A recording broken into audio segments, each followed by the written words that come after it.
I must say it's a privilege to be invited to share my own personal experiences with the whole world. Each one of you represented from different parts of the world. Little from my own personal life experiences. Sure, first I start from after ordination in 2006, I was appointed to the south of Sudan. By then, it was still one country. I was there from 2006 to 2011 when I was called on to go in for the formation course. After that, I was appointed to take vocations office, the MIP office in Kenya, and which was great, wonderful. I was there for just around 3.5, 4 years. While in Kenya, with the last few 1 year, I was also asked to handle both Kenya and Uganda for vocations, while also assisting Fokat as a leader of the team, leadership team in Kenya, in the council. That's all right. Yes, then 2014, I was finished 2015 actually. I was asked after Andrew Mokulu got elected to the General Council as a council for Africa. I was asked to go to Cameroon. Nol is there. They received me. They received me in Cameroon in end of 2015.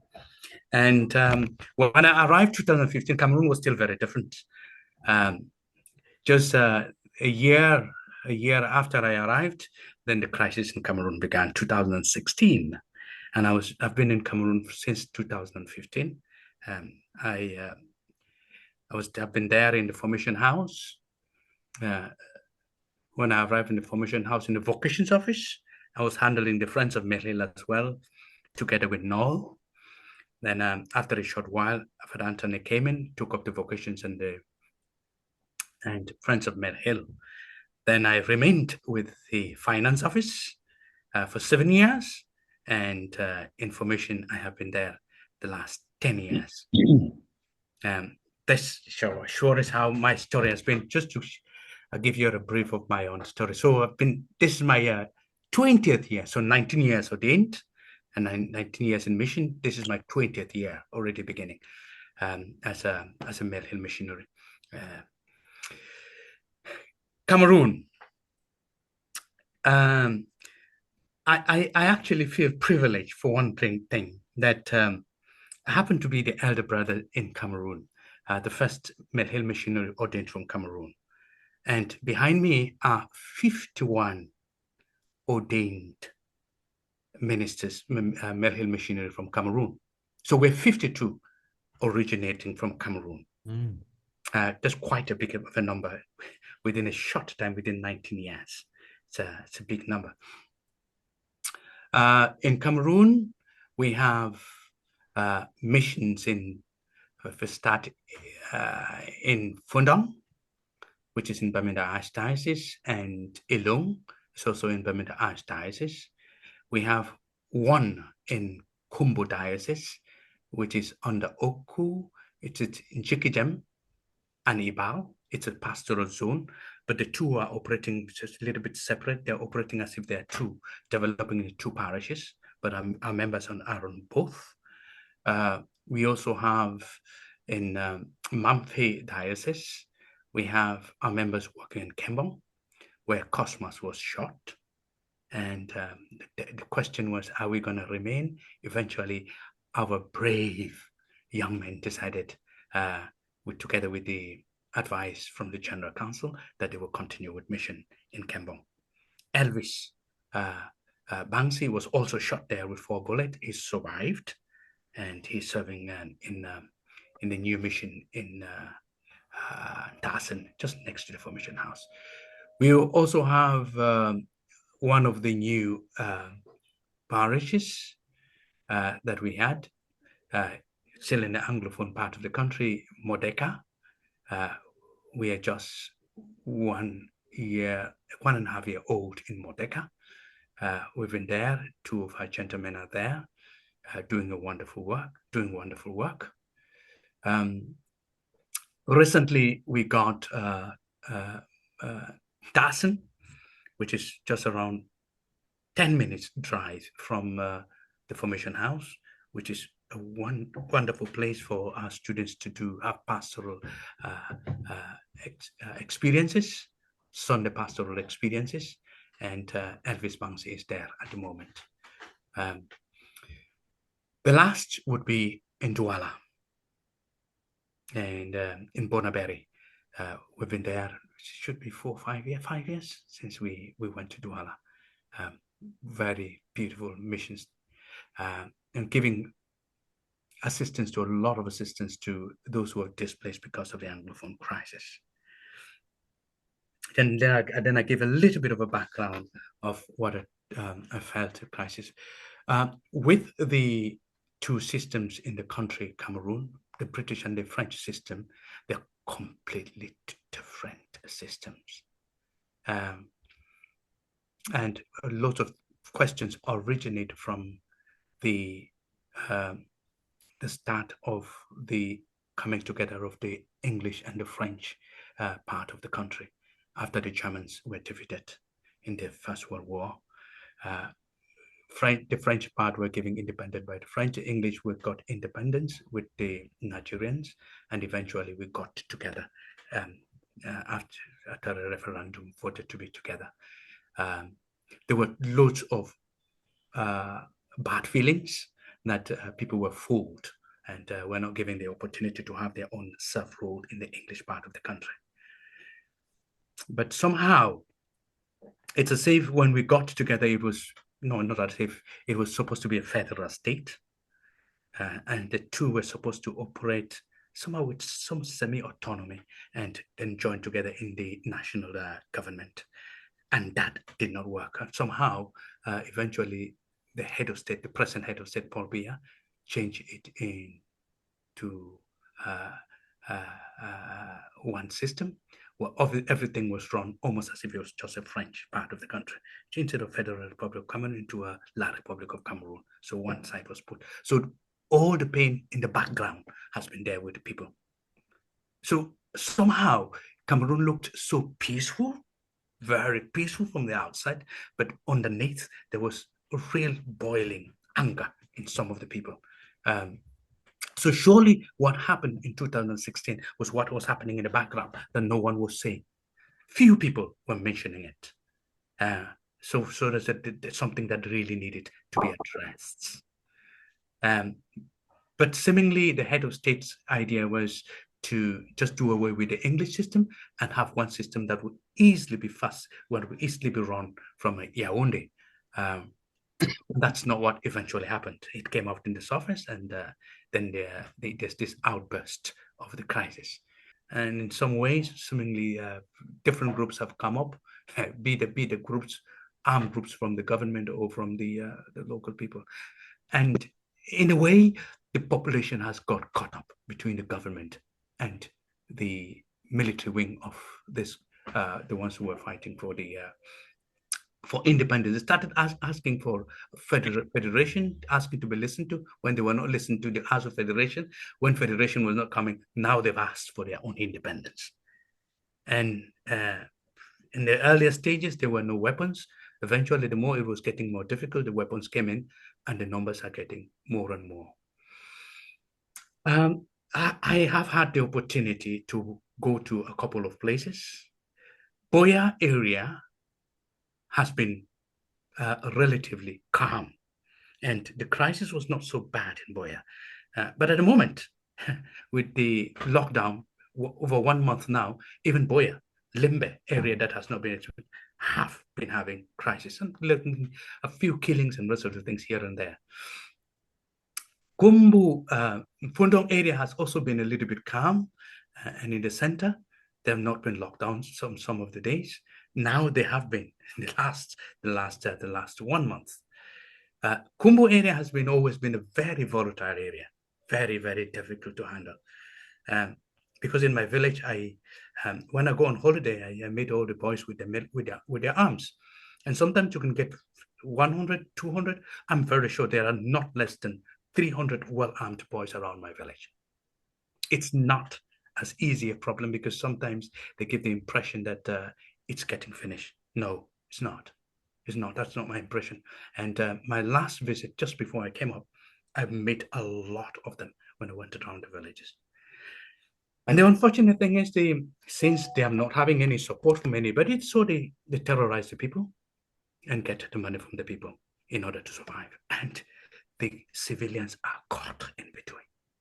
It's very difficult to carry anything to the market, to move around. You're under gunpoint most of the time. And that's why I give it to our members who are working in Cameroon, particularly in the northwest and southwest region. They have to go through a lot every day, traveling to reach people in the mission centers and everywhere. They have to deal with the military and have to deal with the bomb.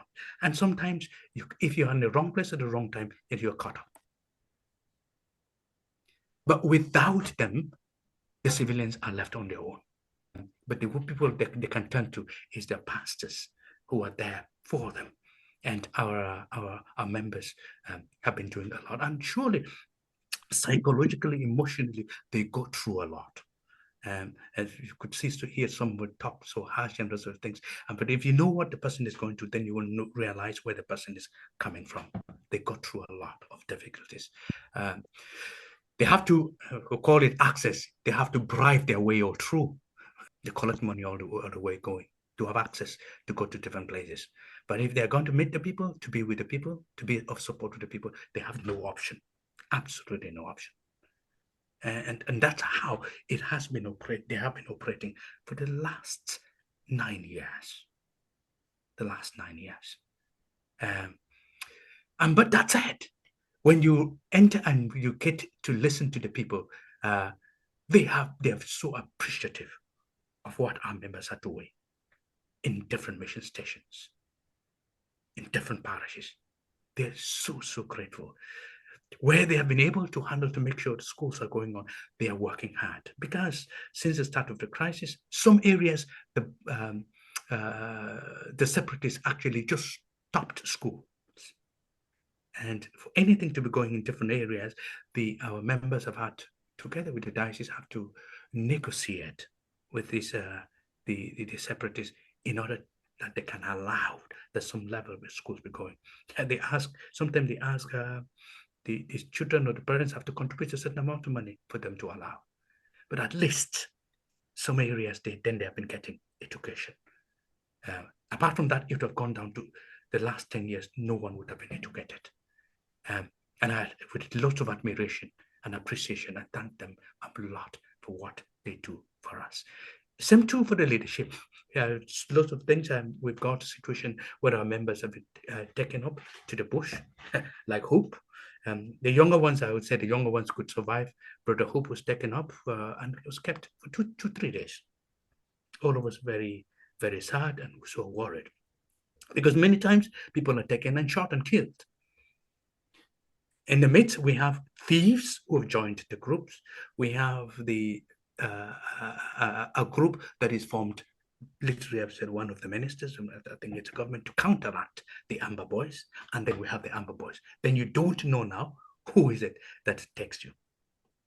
So it's so confusing and so difficult that you cannot really put your hand on the particular situation, whoever is holding you. And to me, this is sometimes where it's very worrying, because if you had a command structure, then you can know who to talk to and who to deal with. But somehow our members are managing and carrying on with the rest of the work they're supposed to do. The mission, our parishes are all very vibrant, very, very vibrant. And they do everything they can to give our members support.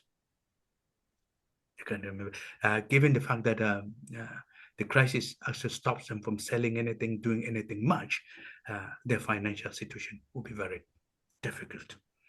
Lots of people live far below the poverty level in different parts of the country. And when you look at this, where they are, yet a very rich rich country with many resources, very fertile ground.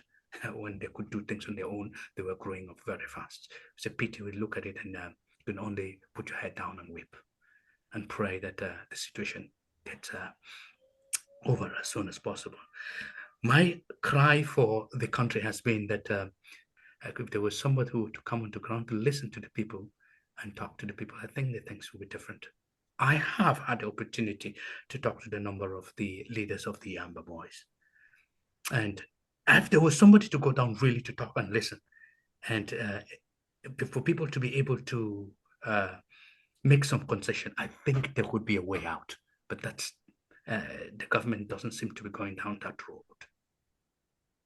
The present government doesn't seem to be going down that road, and that's where I feel it's a pity. But apart from that, I'm sure the rest of the things, questions will be asked, and then I will clarify. Information goes on well. The crisis will affect lots of things we've been doing. Information, we couldn't go to play sports anywhere. Even at different times, the boys told us when we used to go and play football. They told us, Father, stop the children, because when we'll be fighting with the military, any of them can be shot. And then they will tell us we are the one who shot them. So we have to do most of the things in our house. At a certain point, we used to go by public means. We couldn't. They told us we needed a car that's clearly marked with our name on it. We got a bus. And different times when we were going on to school, they would stop us in some place and say, go back, this road is bad, follow the other road. And somehow with that, we have been managing. But the formation house is going on well at the moment. Like last year, they should have 18 students. 4 in the basic formation, 4 in the first year of philosophy, 4 in the second year of philosophy, and 6 in the third year of philosophy. I think for 4, 12, and 6 will be 18 students and 2 formators. Andrew is the rector, and Ignatius Cheng is the assistant there at the formation house. And I think I could leave it there. There's a lot happening with the Friends of Mill Hill. Anthony worked so hard when I handed the Friends of Mill Hill to him. And we should have around 1,500 to 1,800 members registered with the teens of the Friends of Mill Hill. And it's beginning to be, the crisis have been the one of making life a bit difficult, but they are working hard. The membership is going up, there's lots of awareness, and people are gradually beginning to support mission. Mill Hill Mission worldwide through the Friends of Mill Hill. I'll leave it there. If there are any questions, then I will answer. Thank you so much, Elvis, for sharing your experiences and for giving us the general feeling of what is going on in Cameroon in general and with our members there as well. So, Father Elvis now would like to try to answer your questions, your queries, if you have one. So you're most welcome. I was just wondering about paying the teachers. If the teachers are working hard and in difficult conditions, is it possible to get the money to pay them? First, yes, this has been a very big question. Most of the teachers find it very difficult in the crisis. Where the schools were being stopped, lots of teachers have been taken to the bush. They will be asked to pay 1 million of ransom, and if you don't pay, they're killed. So the teachers have been in very difficult situations. Do you get money from the children to pay the teachers? It's very difficult. To get anything from the diocese, most of the teachers are underpaid. But where our members they've been trying to work out rest of things to try to support something with the food and rest of things, and what little they get, they give to the teachers. It's been difficult, very, very difficult. But you stop, if you can't have the teachers, you can't pay them the little they have, then the children will never be educated. It's a difficult one, sure. Thank you very much for asking that. You're going to have elections in Cameroon very soon, I think, maybe tomorrow or the day after. I don't know exactly when. On Sunday. Sunday. Do you think those elections are going to make any difference? Is that going to improve the situation? What's your take on what's happening there? With regards to the elections, when I left, I was hoping that the opposition would join hands together, because if they joined together, they would have been a chance, surely, of somebody taking over the leadership in Cameroon. But somehow, those who are in the ruling government, they can't voice their opinion. because they fear they can easily be killed as well. But we have Issa Chiroma, who seems to be the strongest leading opposition. He's had a couple of people beside him. I'm just praying that people stand there to see their votes counted. If their votes are counted and is honest, then we'll have what we have.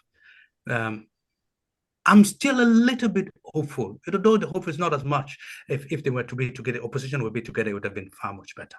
Oh, look, one of the things that surprises me is that in the last few days, they have mentioned 3 different opinion polls on the computer, internet. And they say that the man who has 64% now of the popular vote in the country is Kamto. And 64% is much more even than the Anglophones. Yeah. So they looked for all the opportunities to kick him out. And since he was kicked out, the hope had been that gets to an alliance with people, somebody like Issa Chiroma, who is still there. If it gets to an alliance with Issa Chiroma and the two of them get together, we could have been hoping more. Mm. But right to this moment, the leadership of his party have declared their support for Issa Chiroma. He has not said anything. He told people that people use their conscience to vote. Because he had asked the two of them in the north that are dividing the north vote to join together. And then with him, then they would have been sure. That has not happened. So he's kept quiet and said people should use their conscience. But the leadership team, the 3 or 4 members of his leadership team from MRC have declared their support for Issa Chiroma. I don't know what happens. But it would have been he is the most popular of the opposition. When different parties meet together, do they have a common language, or will one side be talking English and one side be talking French and misunderstanding? Is there a common language whether the two sides can talk together? Yes. I suppose there will be a common language, and from one party, when you're dealing with one party to the other. I think Issa Chiroma, Kamto, their parties would be both. They'll be handling both. And they'll be listening to both and speaking both languages. CPDM is not so much. CPDM will be more linked to the French, as their leader is. Paul Biya doesn't speak English anyway. And other parties will tend to be along either Anglophone and Francophone lines. Yeah. And with that, it fragments the whole opposition. Yeah, yeah. Yes, it will help in that. I know SDF is in both sides. I did want to hear from you because we've been very heavily praying for and concerned about the state of Cameroon since our visit. We visited you at the Bamenda Formation House with Father Anthony Chantry a number of years ago when Father Cosmas had been killed. And I was appalled at the time that there was no news. Even watching BBC Africa, there was no news of Father Cosmas's death. And at the time, I believe Father Anthony visited the UK consulate in Cameroon to try to speak to someone because, as far as I'm concerned, there's no international awareness of what's happening in Cameroon. We get a lot of media from Ukraine, we get a lot of media from Gaza, other parts around the world, but we don't hear too much here in England about what the state of Cameroon. So I just wanted to know, Father, since that time, has there been any movement in the international community to address any of the issues that are going on? To be truthful, I don't know of any. I don't know of any. There is the BBC reporter who's around Bamenda, but I don't hear anything about the Anglophone crisis anywhere in the BBC. Hardly anything. So, Father, can you tell me what do you think we can do? Like, obviously, I feel helpless when in communication with a lot of the Mill Hill missionaries around the world in areas that don't get the attention they deserve or the concern they deserve. Is there something we can do to help? I think surely there's a lot we can do to help. First, I thank God, Father Innocent, the regional superior, is no more in Douala. Sometimes when he was still at the SOC rep in Douala, he would not have an idea of the exact idea of what was happening in the English part of the country. He's now in the middle of it. Innocent loves writing, and he has been on Equinox television a number of times giving his own opinion. He's one of those who will share his opinion on what's happening, on what he sees on the ground. My own encouragement is for him to keep supplying us with as much information as possible of what's happening, and then we see how we can let more of what's happening get out to the world. Now, what about the nuncio and the bishops? Do the nuncio and the bishops have any power? Are they listened to? Can they do anything? Surely, I think the bishops have a lot of power. I would give a lot of credit. Initially, Bishop Kea was very vocal that his position as the leader of the Episcopal Conference is a very tricky one. He has to handle the thing of peace as much as possible, so that the government and the church and the people will go towards peace. But sometimes some of the things that are happening, he doesn't say them as they happen. And that sometimes a couple of people then might be feeling he's compromising. But you get situations where he talks and he's so straight at different points. Sometimes you confuse where it. But I have Bishop Gleda of Douala. He's very vocal. Mm-hmm. And he can tell the government of face. And it's good because he's Francophone. Yeah. Mm-hmm. We have the Bishop of Bafoussam, where Bishop Bafoussam said, at the moment, it's better for a devil to rule Cameroon than for Bolivia to continue. He can be straight. Mm-hmm. And the fact that they are not Anglophones actually say a lot about what's happening in Cameroon. And to me, those are the voices. Nkea will come now in the background and say, no, my brothers are saying who are not. If you think I will be talking because I'm Anglophone, my brothers who are Francophone are also seeing what's happening in the country. And this situation it's because of marginalization. And the marginalization is not only in the Northwest and Southwest province. You go over to the North, it's horrible. The roads, everything. Some of the roads that 30 years when I was growing up were much better are worse now. The tarmac has been replaced with marram and actually potholes, mud. So that's the situation all over the whole country. Yaoundé, there are potholes everywhere. And yet we have a lot of money, and money is disappearing in people's pockets. It's difficult. It's really difficult. Edison, yes. Thank you for this platform, and Elvis, thank you for the sharing. Although my network disappointed me, I joined halfway. I just wanted to react on two things. What Michelle was asking about what can we do, and also in what you were discussing earlier about the change of regime, something like that. For the question of what to do and what is going on in the media, there is a lot of misinformation actually. I don't know whether I call it misinformation for the lack of words, but the reality remains, even what they are reporting on local media is completely the opposite of what is happening. The clear example was, there was something that happened in Iraq, just around 60 kilometers of where I am now. And what we heard from the eyewitnesses, and in the evening I was watching the news, it was completely the opposite of what happened.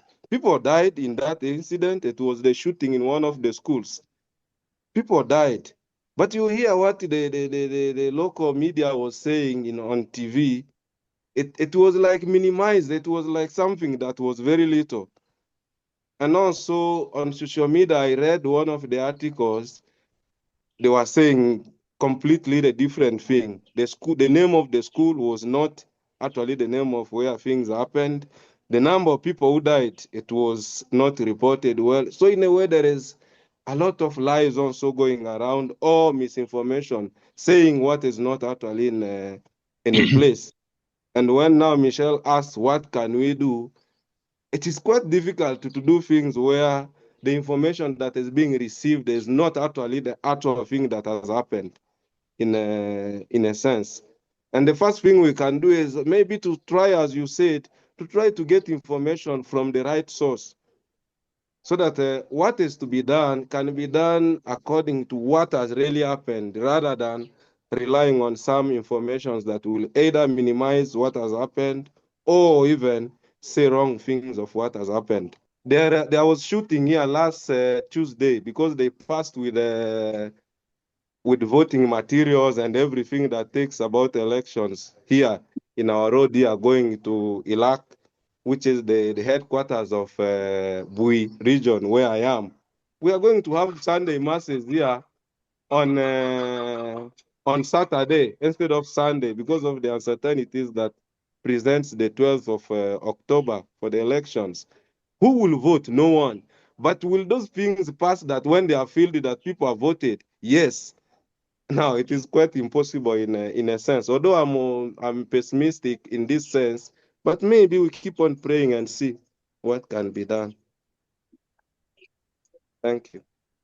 I want to ask you about the schools. Are the schools functioning just now?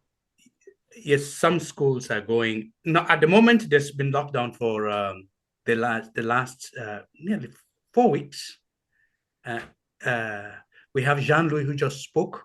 They have a school in Ebal that they've been running, but they've been locked down till the presidential election comes and is over. Nothing can happen. No one, when they say goes down, no one is getting out, no movement. Mm-hmm. So everyone has been indoors for the last 1 month. Yeah. So hopefully when the elections are over, whatever happens, that the schools will reopen. That's what we hope. Mm-hmm. The schools will reopen, but everything is in a standstill at the moment. Hello, good morning to everyone. Thank you, Edison, and thank you, Elvis, for the sharing. What can we do? I am very glad to also hear from my former teacher in PCJ, John Conroy, asking something he's concerned about education, about the teachers and schools. I share the same sentiment with what Jean-Louis has said. And for us who are like in the interior, sometimes the dangers are they are higher than they are higher than you can imagine. On Sunday, we were celebrating our patron, our feast day of the parish. And you can tell like there is tension already, as the days are nearing for elections, there is a lot of tension. And when you ask about are people going to vote, I can give my honest opinion here. I don't think anybody even concerns themselves about the possibility of voting. I don't even think people are even interested. I believe the day elections will be going on, people will just wake up and go to their farms. And given it is a Sunday, the question is actually what I hear, what I am getting from my catechists is, Father, is there going to be church on Sunday? So already you can feel the tension in the air, even for people to go to pray, to go and worship on Sunday. But what can we do? Because when you hear about stories outside, maybe in the UK, wherever you are, and you hear stories about some of places like Cameroon and whatever,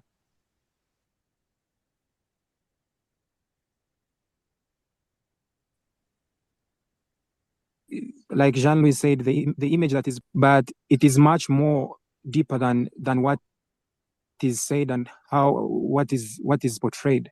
And for me, my belief is that education is the key. I don't want to be pessimistic, because since 2016, most of the schools have been closed. If you like the schools which are government schools, like we have schools here which have very solid schools, but you can't open them because they are government structures, and the ambas or the separatists have said all government schools cannot open.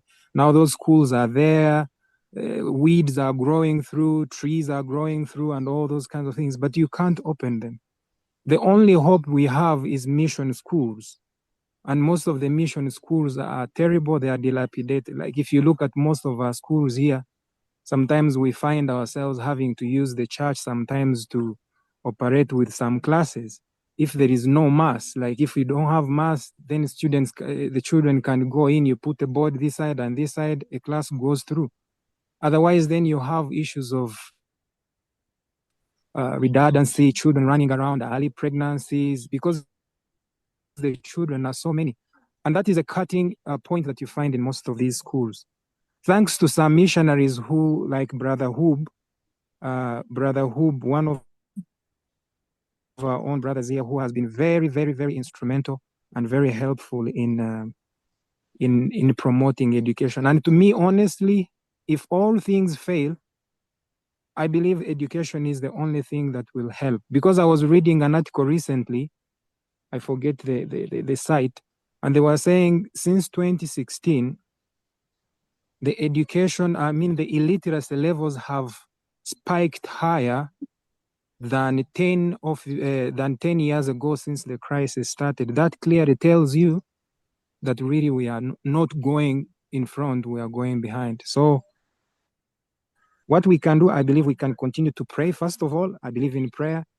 And secondly is, if there is any way that we can support the education, because most of the people who are in like causing confusion and whatever,